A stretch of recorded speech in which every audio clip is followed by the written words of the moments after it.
What's up you guys, it's Graham here. So every now and then I like to deviate a bit from real estate and personal finance to discuss some other topics of importance. And this is one of them, and that would be the inverted yield curve. And this is a topic that's been coming up a lot lately, like a lot. So what's the big deal and why are so many people freaking out over this? Well, the answer to that is that according to economists, an inverted yield curve is really seen as a prediction for an upcoming recession. And guess what just happened on Friday? We should cue some really spooky music here because the yield curve, it just inverted. So let's talk about exactly what this is and how this works in very simple terms, why this is worth paying attention to, what this means for the economy going forward, if this means that our entire society is doomed to collapse, unless you hit that like button, because just gently tapping that like button is a solution to every single problem that solves everything if you just hit the like button.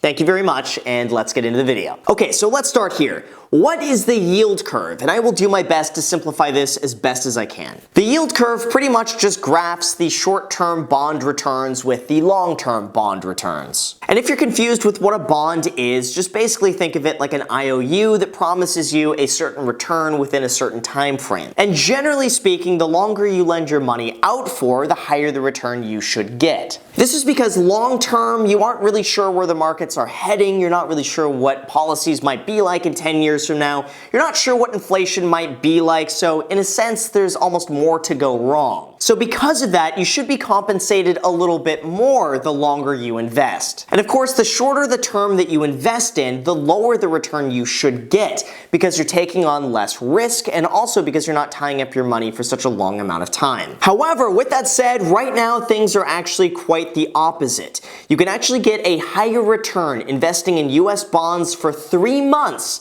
than you can investing in US bonds over 10 years. This is what's called the yield curve inverting. This signals that investors see more risk investing in the short term than they do investing in the long term. So they're going and buying long-term bonds to basically lock in a guaranteed return. And then when investors go and buy all of these long-term bonds, they drive up the prices of those bonds and basically lower the overall return that bond will generate. Now that just leaves way less demand for the short-term bonds, which then have to increase their rate of return just to incentivize investors to go and buy them. Now hopefully my amazing explanation made some sense, but even if you don't understand and you don't get it, that's fine. All you really need to understand is just this, that typically when this happens, it's used as an indicator to predict a recession is soon to come. Now looking back all the way to the 1960s, and I'll throw a graph up on the screen so you can follow along with what I'm talking about right here.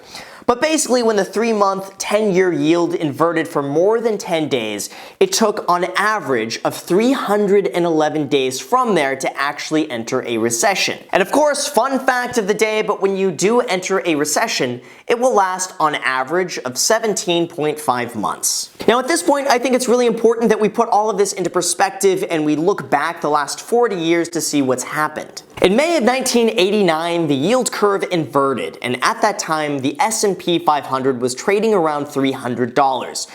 But wait, because over a year later, after the yield curve inverted, in July of 1990, the S&P 500 continued going higher and hit a high of $370. That is 23% higher in 14 months after the yield curve inverted. Okay then, but by September of 1990, this was 16 months after the yield curve inverted, the S&P 500 had fallen to a low of $295, which was a 20% decline from the recent peak. But given all of the volatility, this really only meant that the market dropped 2% over 16 months from the day the yield curve inverted, which really isn't that bad when you put it in perspective. And the actual recession itself lasted just about 6 months, because by March of 1991, we were back to an S&P 500 value of $370.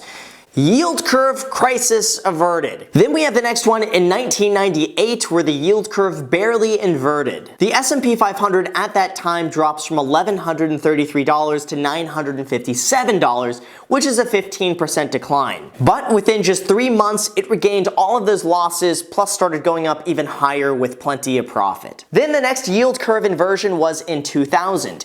Prices hit their peak in August of 2000 at $1,517.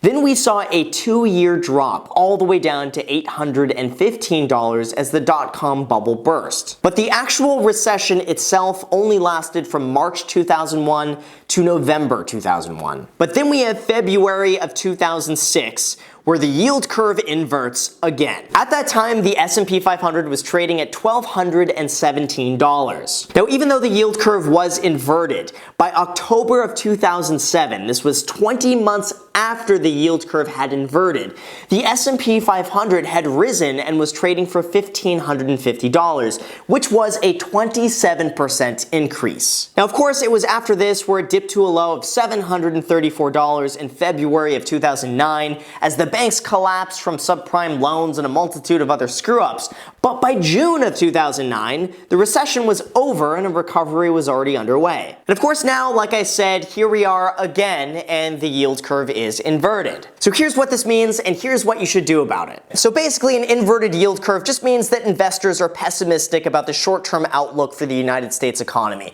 The inverted yield curve is more like a symptom of an underlying problem of investor expectation rather than the problem itself. The interesting note with this though is that now that we're aware of the inverted yield curve and try to predict a recession from it, will we cause this to now just become self-fulfilling? Or is this already factored into current prices because we now soon expect it to happen? Now, fun fact, but in physics, this is actually what's known as the observer effect, because the mere act of observing something or being aware of it diminishes its power and accuracy because you can now act on those signals. So in essence, getting a proper read and prediction on what's going to happen with the inverted yield curve is a bit like taking a shot in the dark. Now, yes, this has predicted the last 9 recessions with the one false positive, but this doesn't always mean it will be the case with 100% certainty. And if it is right, we still don't know how the market will behave and where the market will end its highs and lows. A recession could happen now, or it could happen a year from now. The markets could go up another 15% before they decline, or they can go down 10% tomorrow. No one can predict it.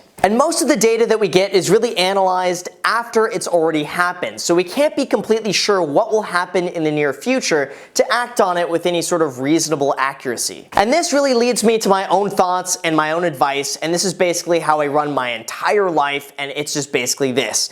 Focus on the things you can directly control and ignore all the things you can't. Like, here's what you can't control: what the stock prices will be a year from now, when a recession will happen, how long a recession will occur for, when will be the top of the market, when will be the bottom of the market, what is going to happen with the US economy in the short term, and whether or not I asked you to smash that like button if you haven't done that already. On the other hand, here are the things you can directly control: whether or not you actually smash that like button, whether or not you pay down any high interest rate debt you might have, whether or not you keep a 6-month emergency fund, whether or not you live below your means, whether or not you invest consistently long term, and whether or not you're over leveraged in whatever investments you make. See, by focusing on what you can control and then disregarding everything you can't control, you give yourself much greater power to make the most of opportunities long term without concerning yourself about what the markets may or may not do in the short term. Like, if the markets go down, that's fine. It's just part of the normal market cycle. Use that as an opportunity to continue buying at lower prices, knowing that long term you'll be okay. If the markets continue going up, then that's fine too. That just means that your current investments are also going up in price and you're making money. And of course, you know that at some point they can and will go down in price, and that's just perfectly normal. So don't ever be shocked if something you buy falls in value. Don't ever panic and think that you're doomed. It's just par for the course, but just rest assured that if you keep holding and you keep investing, you'll come out ahead in the long term. And that's pretty much just what I'm doing. I just make sure I'm not over leveraged. I have no variable interest rate debt. I have no short-term loans. I live drastically below my means. I keep a very large emergency fund in the event that anything happens, and then of course I just keep investing as normal. Sometimes I'll buy highs, sometimes I'll buy low, but I don't concern myself with what I cannot control, and I just continue investing long term. And of course, when it comes to the inverted yield curve, I just suggest you do the same. It's great to be aware of economics and of course what drives business, but at the end of the day, Focus on what you can control and make sure you're not in a position where you'll be hurt if prices fall so that you can just ride it out until whenever it recovers. And also understand that even in a recession, even when prices drop, because they will at some point, that those are often the best opportunities to take advantage of. It should really be something to embrace. It should not be something to fear. So with that said, you guys, thank you so much for watching. I really appreciate it. If you made it to the very end, you haven't already subscribed yet, you should very much subscribe. It's totally free. All you got to do is destroy that subscribe button and then go right next to it, destroy that notification bell so YouTube notifies you anytime I post a video. Also, feel free to add me on Instagram. I post there pretty much daily, so if you want to be a part of it there, just add yourself to that. Thank you again for watching, and until next time.